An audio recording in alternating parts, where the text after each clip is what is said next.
श्लोक 28.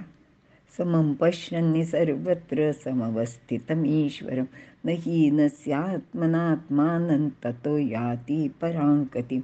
अर्थ, जो सर्वत्र समभावाने स्थित असलेल्या परमात्म्याला पाहतो तो वस्तुजात सर्व सम आहे असेच पाहतो. ज्याला अशा रीतीने वस्तुजातातील ईशभावाचे दर्शन झाले तो स्वतःच्या ठिकाणी असलेला अविनाशी भाव जाणून आपला नाश होत नाही हे अनुभवतो, म्हणजेच तो परमगती प्राप्त करतो. विवर, आत्मा, परमात्मा किंवा ईश्वर सर्व भूतांमध्ये समभावानेच राहतो. जसे आकाश कुठे जास्त कुठे कमी असे असत नाही, किंवा पाण्यामध्ये रस म्हणजे द्रवत्व समभावानेच असते, तसेच वस्तुमात्रात म्हणजे प्रत्येक गोष्टीत असलेला ईश्वर ती वस्तू किंवा ती गोष्ट नष्ट झाली तरी नष्ट होत नाही. विषम प्रकारच्या पदार्थात सम, खंडित पदार्थात अखंड, भिन्न पदार्थात अभिन्न अशाच रीतीने तो असतो. विनाशी किंवा नाश पावणाऱ्या गोष्टीत अविनाशी आणि परिवर्तनीय सृष्टीत कधीही न बदलणारा असा हा परमेश्वर आहे. त्याचे हे सत्यरूप ज्याला दिसते म्हणजेच कळते त्याला दिव्य दृष्टी म्हणजेच ज्ञान प्राप्त होते, असे भगवंत अर्जुनाला इथे सांगत आहेत. अशावेळी तो साधक सर्व विभिन्न गोष्टीत एका अभिन्न अशा परमेश्वराला पाहतो. त्याचबरोबर तो स्वतःला सुद्धा परमेश्वराहून वेगळा समजत नाही. तो परमेश्वराशी अभिन्नत्वाचा अनुभव घेतो, म्हणजे तो आणि मी एकच आहोत असं त्याला अनुभवायला येतं.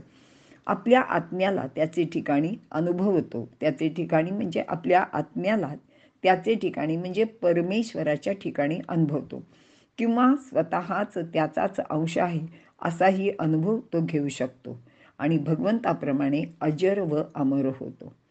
मात्र ज्याला समदृष्टी प्राप्त झालेली नाही ते सर्व लोक म्हणजे आपण सर्वसामान्य लोक स्वतःला परमेश्वरापेक्षा वेगळा समजतो.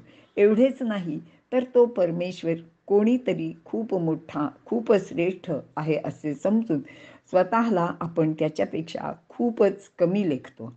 मात्र समदृष्टी प्राप्त झालेला साधक स्वतःपेक्षा परमेश्वर भिन्न आहे असे समजून स्वतःला कधीच कमी लेखत नाही व स्वतःचा आत्मघात सुद्धा करून घेत नाही. ज्ञानाचे साह्याने अज्ञानाचा नाश करणारा तो परमेश्वराप्रमाणेच अमर होतो, म्हणजेच परमगती प्राप्त करून घेतो. यासाठी साधकाने स्वतःला कधीच कमी लेखू नये. आपण ईश्वराचे अंश आहोत असे समजावे. असे केले तर अवतारी पुरुषांप्रमाणे आपल्या हातून सुद्धा अलौकिक गोष्टी घडू शकतात किंवा त्या केल्या जातात. अलौकिक गोष्ट करणाऱ्या व्यक्तीला आपण अवतार आहे असे म्हणतो व त्याचे बाबतीत असं म्हणतो की अहो या देवादिकांच्या गोष्टी आहेत, आपण तर किती सामान्य माणसे, त्यांची बरोबरी आपण कशी करणार. आता पहा ना, बलाढ्य रावणाला श्रीरामाने साध्या वानर सेनेला बरोबर घेऊन पराभूत केले, किंवा अगदी अल्पवयात श्रीकृष्णाने कंसासारख्या दुष्ट बलाढ्य राजाला यमसदनाला धाडले. अगदी अलीकडच्या काळात शिवाजी राजांनी सुद्धा अगदी लहान वयात स्वराज्याची मुहूर्तमेढ केली. विपरीत परिस्थितीत हिंदूंचे स्वराज्य स्थापन केले. आलेल्या संकटाशी निर्धाराने न डगमगता अगदी आत्मविश्वासाने झुंज दिली. तसे पाहिले तर त्यांच्या सैन्यात आपल्यासारखे सामान्य लोकच म्हणजे शेतकरी, कामकरी अगदी अशा प्रकारची अनेक माणसे होती. त्यांचे साह्याने बलशाली महाभयंकर अफझल खान, काबेबाज शाहिस्ते खान यासारख्या अनेकांना शक्तियुक्तीने त्यांनी पराभूत केलं. इतकेच काय, औरंगजेबासारख्या महापाताळयंत्री दुष्ट काबेबाज अशा राजाच्या कैदेतून स्वतःची सुटका सुद्धा त्यांनी करून घेतली.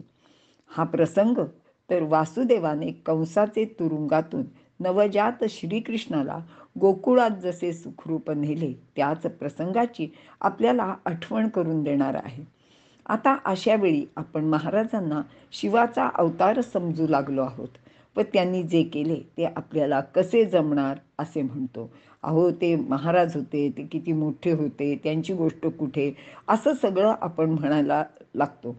पण येथे एक लक्षात घ्यायला हवे की महाराजांचे सैनिक स्वतःला कमी लेखत नव्हते आणि म्हणून बाजीप्रभू देशपांड्यांनी केवळ 300 लोकांबरोबर 3,500-4,000 अशा यवन सैन्याबरोबर झुंज देऊन घोडखिंड शेवटच्या क्षणापर्यंत आपल्या जीवाची किंवा प्राणाची बाजी लावून ती घोडखिंड लढवली.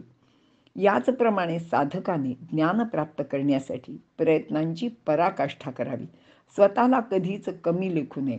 त्याचबरोबर ज्ञानप्राप्ती झाल्याचा वृथा अहंकार सुद्धा बाळगू नये. त्याने ज्ञानप्राप्तीबरोबरच समदृष्टी म्हणजेच दिव्य दृष्टी प्राप्त करून घ्यावी, जी सर्वत्र भरलेल्या ईश्वराचे दर्शन घडवते. आत्मा सर्वत्र समभावयुक्त आहे असे ऐकल्यावर मनात शंका येते की सर्वांच्या चांगल्या वाईट कर्मामुळे आत्म्याला कलंक लागतो, पण तो तर निष्कलंक आहे. आणि तो कसा निष्कलंक आहे याचे विवेचन भगवान करीत आहेत. कारण अशी शंका अर्जुनाला येणे सहज शक्य होते आणि हा त्याचा भाव सुद्धा भगवंतांनी जाणलेला आहे. आणि म्हणूनच भगवंत श्लोक क्रमांक 26, 27 आणि 28 मध्ये समदर्शनाचे फल सांगत आहेत किंवा त्यांनी ह्या 3 याच्यात समदर्शनाचे फल सांगितलेले आहे. इथे आपण थांबूया.